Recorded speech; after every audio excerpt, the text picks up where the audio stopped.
So today I'll be presenting on childhood obesity, early childhood caries, and the oral microbiome. It was a secondary biostatistical analysis project on ZO 2.0, which I'll explain to you later. I was co-advised by Dr. Di Wu and Dr. Kimon Devaris. And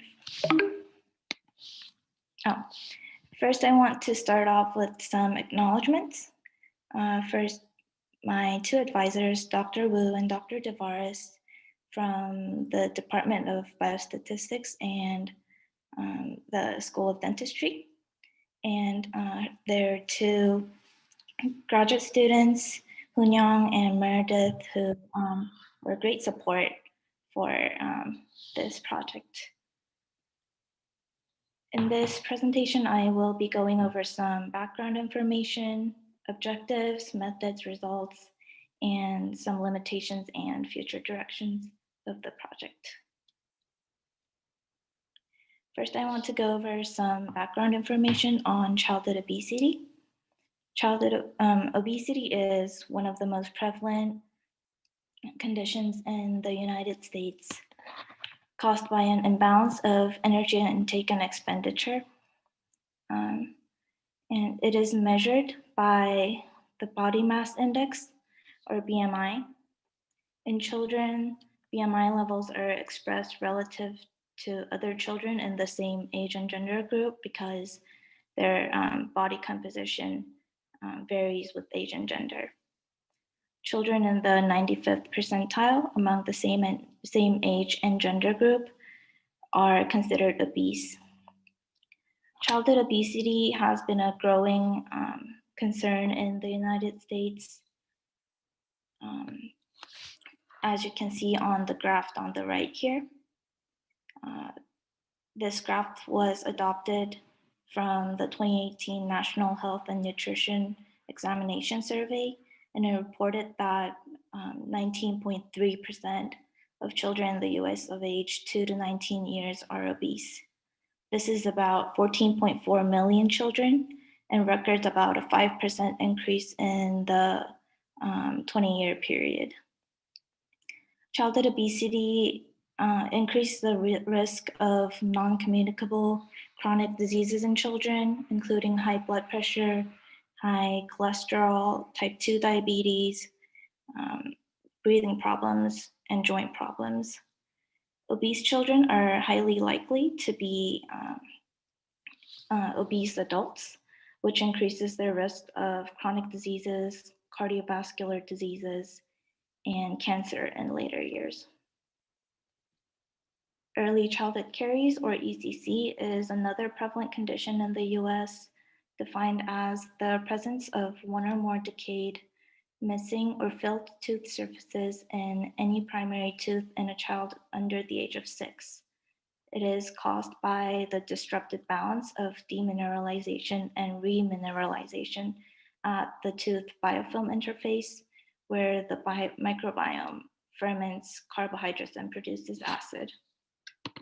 It is measured and classified under the International Caries Detection and Assessment System, in short ICDAS, where an ICDAS level of 1 or higher is considered sensitive, and an ICDAS level of 3 or higher is established or severe.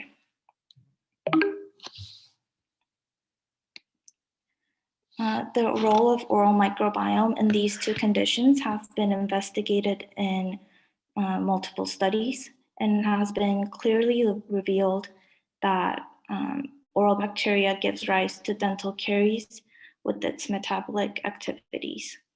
In childhood obesity, however, there have been conflicting opinions on the role of microbiome. Ben Ahmed et al. Suggested that the oral microbiome is only implicated with childhood obesity with its modulating effects on the gut microbiome, which plays an important role in metabolism and ultimately the development of obesity. Craig et al., however, suggested that the oral microbiome can serve as a stronger indicator of infant weight gain than the gut microbiome. We extended on this idea to explore the potential of oral microbiome as an indicator of childhood obesity, and we also explored the potential of oral microbiome as a common biomarker for childhood obesity and early childhood caries. We used an existing data set from ZOE 2.0, which was conducted by Dr. DeVaris and Dr. Wu and their colleagues. It's a genetic epidemiological study of oral health in children of age 3 to 5 years enrolled in Head Start centers in North Carolina. There were 8,059 subjects enrolled, but only 6,404 subjects with clinical dental data. It includes data of demographic and clinical. It includes demographic and clinical data, which includes family history, current oral health status, and environmental factors. And for a subcohort of 302 subjects, it includes the oral microbiome data, more specifically the DNA and RNA sequence data from the oral biofilm sample, samples. Statistical analysis was performed on the subcohort of 302 subjects. 4 subjects were excluded from the DNA analysis, and 7 subjects were excluded from the RNA analysis due to age and ineligibility, lack of phenotype data, lack of or low RNA sequence data, and a lack of BMI data. A total of 6,412 bacterial species were identified from the oral biofilm samples, but low prevalent and low abundant species were filtered out, resulting in 666 core species, which includes 418 DNA core species, 632 RNA core species with an overlap of 384. 4 multiple linear regression models were run on the sequence data, and all models accounted for age, gender, and sequence batch. I'm sorry if this is a lot. I'll explain the variables later in a second. But model 1 investigates the relationship between obesity and the individual species. And models 2 and 3 are the same as model 1, but stratified for the presence of ECC. This means that model 2 only includes the samples or the subjects that did not have any ECC, and model 3 only includes the subjects that had ECC. Model 4 studies the relationship between the presence of dental caries and each microbial species. Here are the variables used in the models. Z-BMI is a continuous variable of Z-score transformed age and sex-adjusted BMI. As you can see on the right, it is normalized. And species is a continuous variable of DNA and RNA sequence reads, normalized in transcripts per million for the individual bacterial species.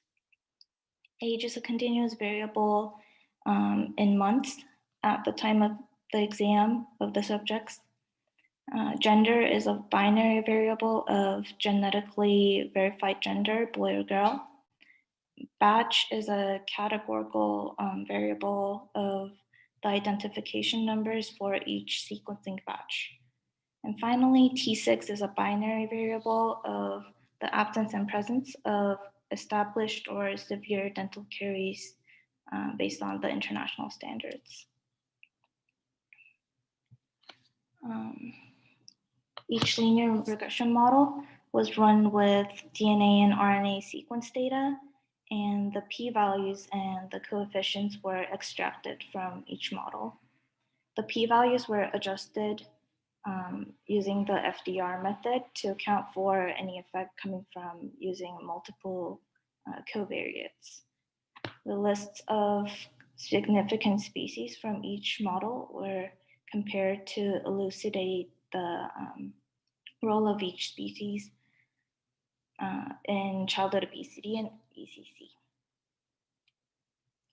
Here are the results from the linear regression models. The models are explained in the left bottom corner for your reference. And species were identified as significant with the nominal p-value less than 0.05, but we focused on the species that had an adjusted p-value less than 0.2. There were 75, 26, 78, and 31 significant species identified in each model, models 1 through 4. And there were 5, 0, 29, and 11 species with an adjusted p-value of less than 0.2 for each model. There were some overlaps between the models, resulting in a total number of significant species across the 4 models of 167, 146 of which were obesity associated, and 104 of which were associated with both conditions. The significant species were divided into 4 groups. And the first group here in the region highlighted in red were associated with obesity only in the absence of dental caries. There were a total of 25 species total, 16 of which showed a positive correlation with BMI and 9 of which showed a negative correlation. A positive correlation means that more prevalent these species are in the oral biofilm, higher the risk of obesity in the absence of ECC. And the negative correlation means more prevalent these species are, lower the risk of obesity. Here are the species that are associated with obesity only in the presence of caries. The total of 77 species, 30 of which were positively correlated with BMI, and 46 of which were negatively correlated. One species was excluded from the count because it demonstrated a positive correlation in the DNA analysis and a negative correlation in the RNA analysis. There were 24 species in this set that with the adjusted p-value less than 0.2. And an interesting phenomenon to note in these 2 groups was that the direction of correlation, positive or negative, changed in some of the species with the stratification.